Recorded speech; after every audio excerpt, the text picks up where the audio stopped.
If you're making $20 an hour to work at a fast food restaurant, is that six figures? Oh my God, this is so sad down here. I know. I'm convinced older rich people have lost all touch with reality.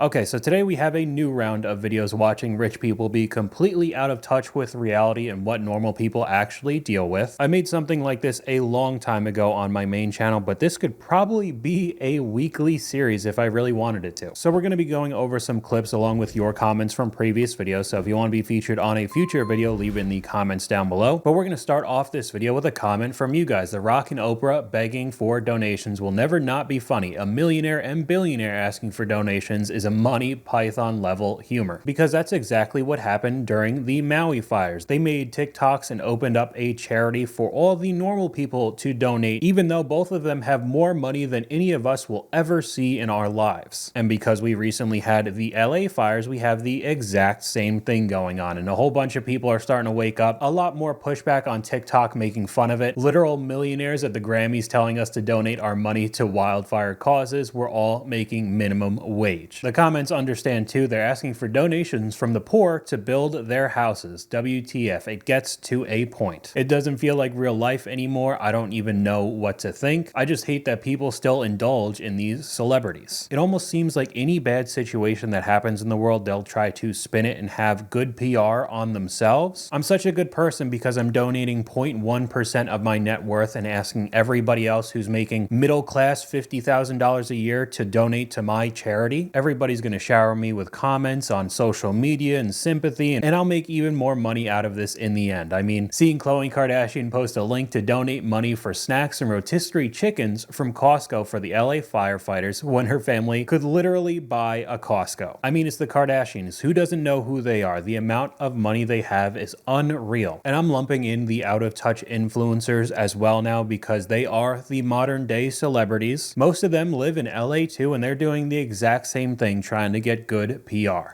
Is anybody else seeing these people go live at the fire, like from Santa Monica? They're recording the fire, and they're live, and it's just, it feels gross. It feels wrong. It feels gross because they're just treating it like it's any other live, and they're profiting off of it.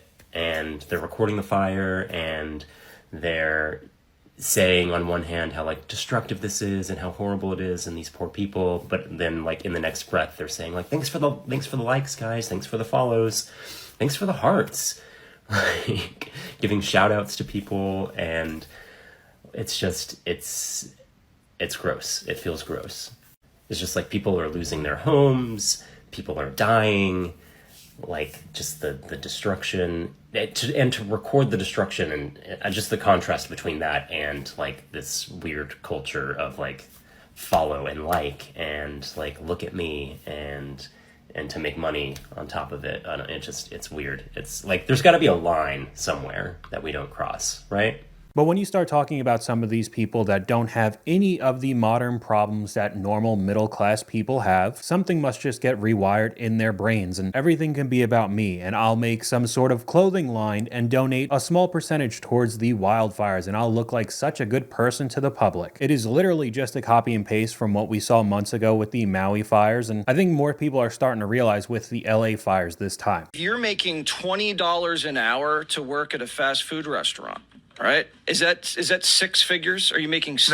No, Jesse, it's actually $40,000. And after taxes, they're taking home $33,135. So the take-home pay is $2,761. And the average one-bedroom apartment in this country is $1,713 plus $200 for utilities. The average American's spending about $100 a week on groceries, so another $400 just to eat. So someone making $20 an hour in 2024 in the United States of America is left with $448 that they have to stretch for health insurance, car payment, car insurance, car maintenance, gas, cell phone, personal care, maybe childcare, 401k, savings, miscellaneous, the list goes on. But we're talking about $20 for a fast food worker. Well, as of May 1st, 2024, ZipRecruiter said the entry-level college grads in the United States are making $23 an hour. So let's run the numbers for them. Their take-home pay would be $31.35 minus $17.13 for rent, $200 for utilities, $400 for groceries. And because they went to college, the average loan payment for a bachelor's degree is about $512. So a college graduate making $23 an hour in 2024 in this country is left with $310 to do for health insurance, car, and everything else that I listed. We can look at some of the comments real quick. Most fast food workers don't even get 40 hours. That's why there'll be a ton of employees. Everybody's part-time and they don't need extra benefits. That's how McDonald's and Wendy's and all of those places could make even more money. What fast food restaurant pays $20 an hour? It's $8 an hour wherever she is from. Now, I'm pretty sure California is $20 an hour, but you basically have to make $100,000 a year if you live in the LA area to just survive. It's absurd there. They are so disconnected. This dude reads a prompter in front of a TV and gets millions of dollars. I think the increase in popularity of podcasting type videos has really opened the public's eyes on certain figures that are those business financial gurus and I'm a millionaire, I'm so wealthy. Because when they start going on people's podcasts and it's an hour and a half or 2 hours of just unedited footage, you could start seeing what these people really think when they ramble on and on. I mean, I don't know how you think $20 an hour equates to $100,000 a year if you're working at McDonald's, but I mean, I guess that's what happens when you are so wealthy for such a long period of time in your life. You can't even associate with the majority of people on the planet anymore. And that definitely holds true for the next clip. Now, I honestly have no idea why you'd even put this up online. I would almost venture to guess that this is rage bait because I don't know who would think that this is funny or relatable. Oh my God, this is so sad down here. I know. Oh my God. You went the wrong way. What? You I went- went through all the homeless encampments. It was really scary. I know. And it was stopped at a stoplight. You okay? Barely. I honestly don't know why this is posted when your mom's used to Beverly Hills and not downtown LA with a Montclair puffer jacket on. I mean, saying how scary all the encampments were as they probably live in $1 million house, probably several million in Beverly Hills. But a couple of the comments, this pissed me off. I mean, if this was rage bait, then it definitely worked. Encampments, I mean, just completely detached from the real world. Another comment from one of you guys, I work here in Newport Beach, California. The bubble they live in is insane.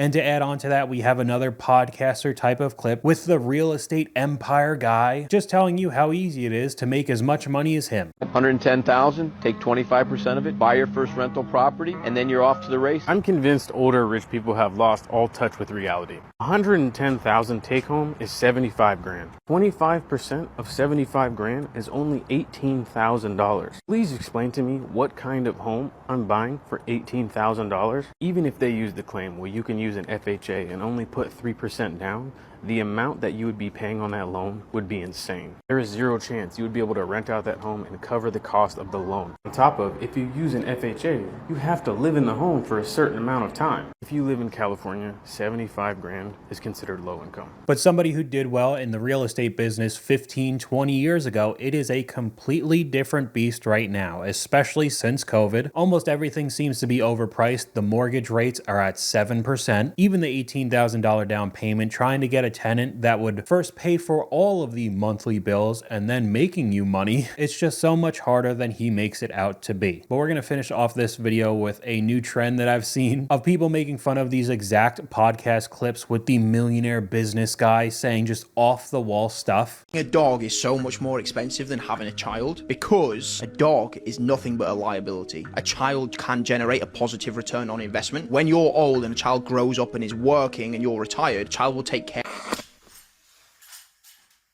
You just work 10 years and you have 15 million in the bank. I know that sounds like a lot of money, but it ain't a lot of money because you can spend it really fast. Or I could just work for 10 years and go for 100 million. And